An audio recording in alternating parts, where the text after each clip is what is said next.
Assalamualaikum warahmatullahi wabarakatuh teman-teman.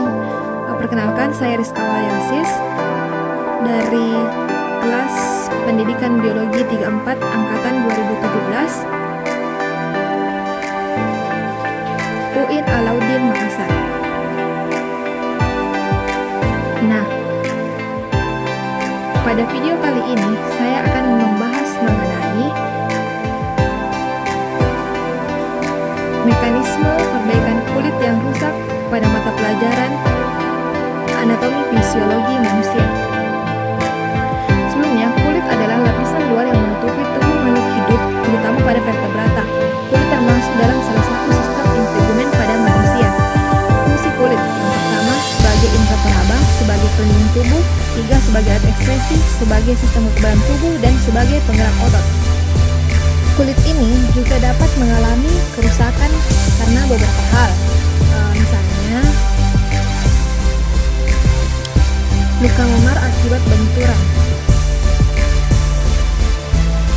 luka akibat ditusuk benda tajam, luka bakar ketika menyentuh benda panas untuk sengaja, dan masih banyak lagi contoh-contoh kerusakan kulit yang lainnya. Adapun proses penyembuhan luka terbagi menjadi 4 tahap. Yang pertama, proses pembekuan darah. Yang kedua, proses peradangan atau inflamasi. Yang ketiga, proses pembangunan jaringan baru. Dan yang terakhir, proses penguatan jaringan. Tahap pertama yaitu proses pembekuan darah. Dalam proses pembekuan darah, keping-keping darah atau yang biasa disebut dengan trombosit menyentuh permukaan luka yang kasar dan pecah mengeluarkan enzim trombokinase. Enzim trombokinase ini menjadi protrombin, yaitu enzim yang belum aktif berupa senyawa trombolin yang dihasilkan di hati dengan pertolongan vitamin K. Sedangkan trombin merupakan enzim yang sudah aktif. Proses perubahan protrombin menjadi trombin dibantu oleh kalsium.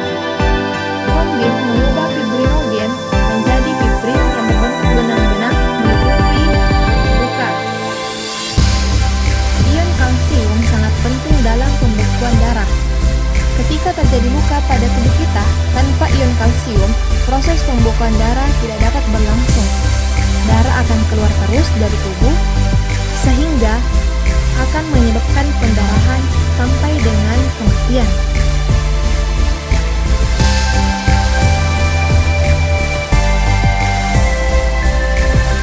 Kedua adalah proses peradangan atau inflamasi.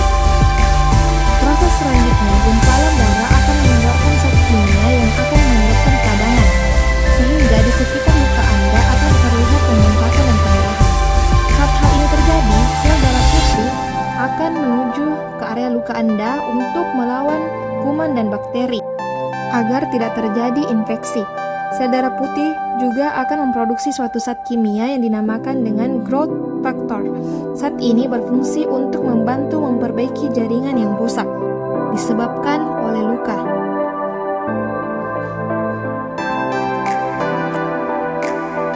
Selanjutnya adalah proses pembentukan jaringan baru.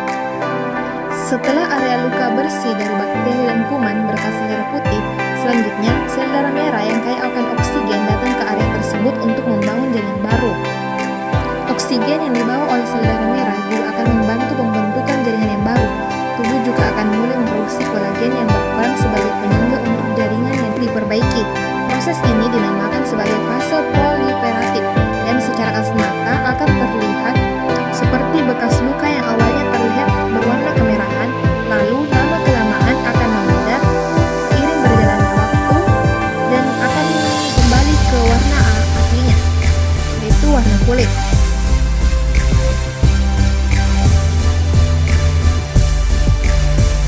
Selanjutnya adalah proses penguatan jaringan.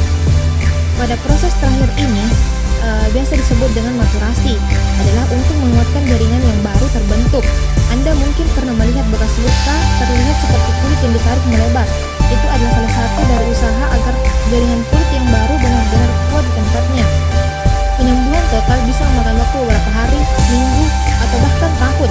Saat sudah sembuh total, maka jaringan tersebut akan kembali sekuat sebelumnya. Saat sebelum mengalami kelukaan, tidak semua jenis luka akan benar-benar sebab tidak semua luka membuat kulit Anda berdarah.